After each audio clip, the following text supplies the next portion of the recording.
As I said in the intro to the Torah reading, I used the word disquieting. It's worse than that. This was actually kind of frightening, the Korach story. Let me tell you why. I hope you had the opportunity to read through the Torah. That was important. But I'm going to quote a few verses to you and take it from there. By the way, when I was putting my thoughts together, I was going back and forth between the words rebellion and insurrection. And they're kind of close in what they mean. A rebellion is an act of violent or open resistance to an established government or ruler. So that's what you had here. This was a rebellion against Moses and Aaron. Interestingly, as I said before, Korach is a Levite, Datan and Aviram. The Torah gives you their lineage. So it's making a point that these folks are members of the tribe. And they directly challenge Moses' authority and sort of implicitly challenging God's authority as well. So, interestingly, in the early verses, are they doing this alone? It's very interesting to see this in a political sense, in a real-world sense. How many people do they gather with them? 250.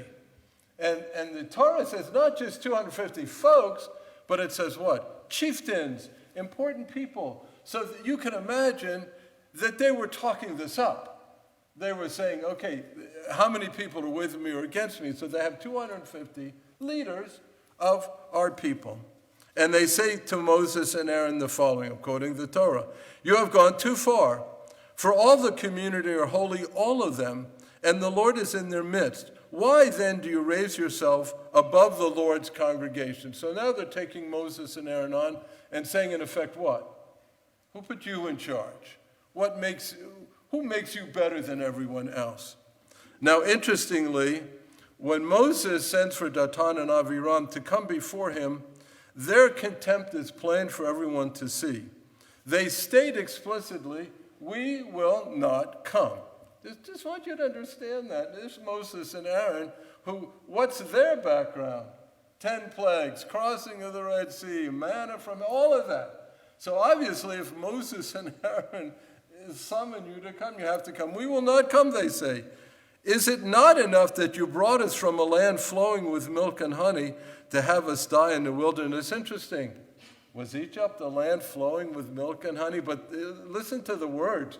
They're using the rhetoric. "Is it not enough that you brought us from a land flowing with milk and honey to have us die in the wilderness, that you would lord it over us? And even if you had brought us to a land flowing with milk and honey and given us possessions of fields and vineyards, should you gouge out those men's eyes?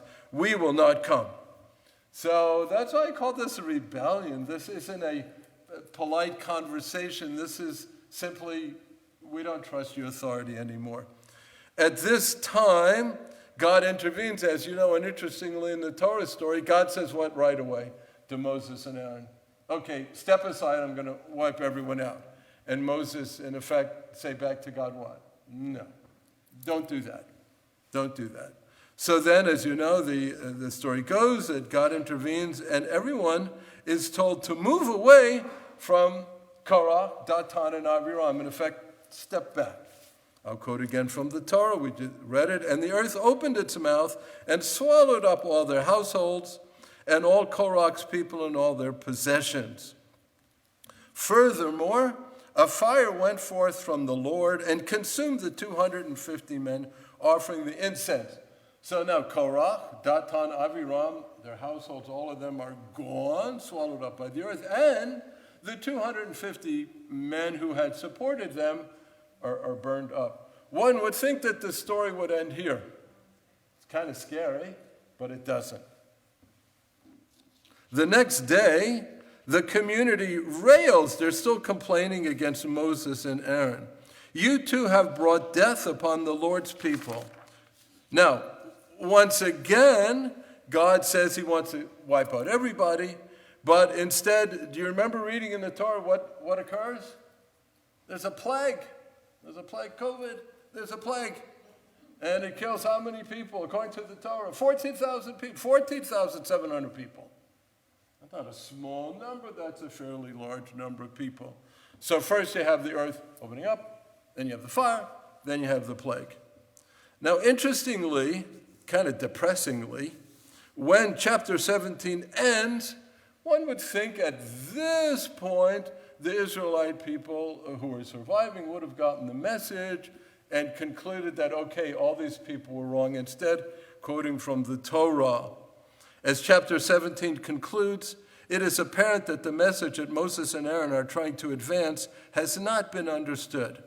At the very end of chapter 17, but the Israelites said to Moses, "Lo, we perish, we are lost, all of us are lost. Everyone who as much ventures near the Lord's tabernacle must die. Alas, we are doomed to perish." So that's how it kind of concludes. It's just a disappointing story. And as you can see, as I mentioned before, the Midrash struggles with this a lot. How do we make sense of this? What does it mean for us? And I want to give you my interpretation for what it's worth. Two words came to mind: order and disorder. For me, this story came to be an analogy of what is happening in our contemporary society. I believe that we are currently shifting in an unhealthy way as a society. We are moving from an orderly to a less orderly world. Let me explain that. Over the past few months, perhaps beginning with the January insurrection at the Capitol, our social fabric seems to be deteriorating.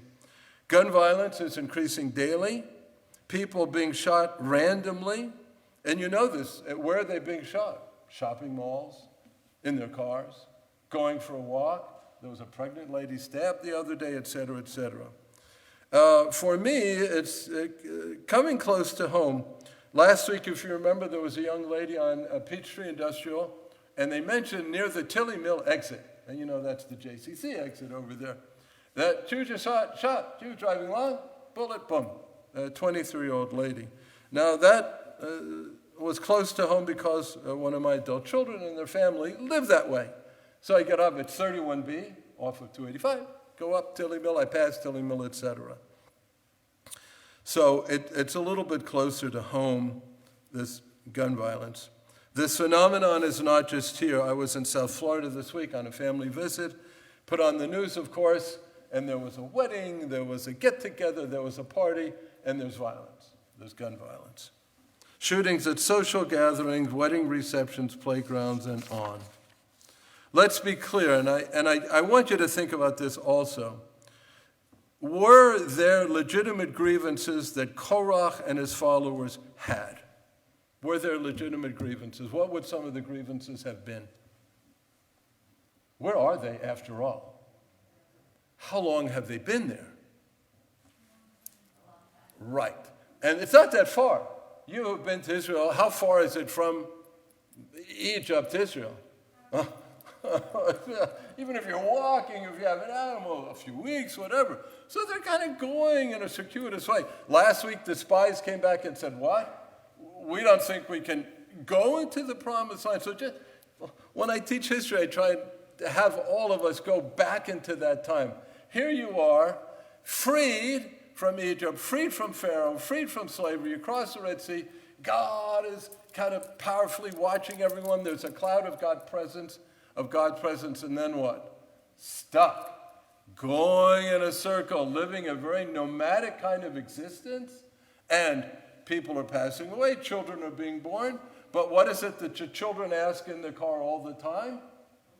Yes, are we there yet?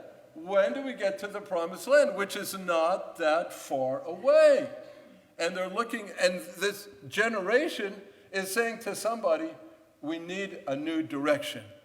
We need new leadership. Moses and Aaron had their day. Now it's time for someone else. So just think about it. We never think about that. We think Korach bad, whatever, or swallowed him and his followers up. Their grievances were legitimate. The problem was what? The way they expressed their grievances. There's a right way to express grievances and a wrong way. So I don't want to poo-poo Korach or say that he didn't have anything to say. I think he did. I think those were legitimate grievances. I don't have the patience. If you say to me, wander around, wander, I'm one of those, are we there yet? And I drive quickly, probably too quickly, because I want to get where I'm going. So if you say to me, you're going to be here years and the promised land is a few days away. I don't know if I could have done it. But I do want to make the point that in Korach's actions, Korach's sin was not in the airing of those grievances, but in the way he expressed his feelings about them. Their society almost fell apart and was certainly weakened by his actions. Even with the intervention of God, with the earth opening up, the fire that consumed the 250, and the plague, things weren't right. The message the remaining community expressed is, we are doomed. Ladies and gentlemen, we are not doomed. Should we stop? There cannot be a place in our society for the violence that we are seeing. Are we going to stop driving our cars due to the violence? No. Are we going to stop shopping at the mall? I don't know, due to the violence? No. Should we be afraid to take our walk due to violence? No, we have to go on living.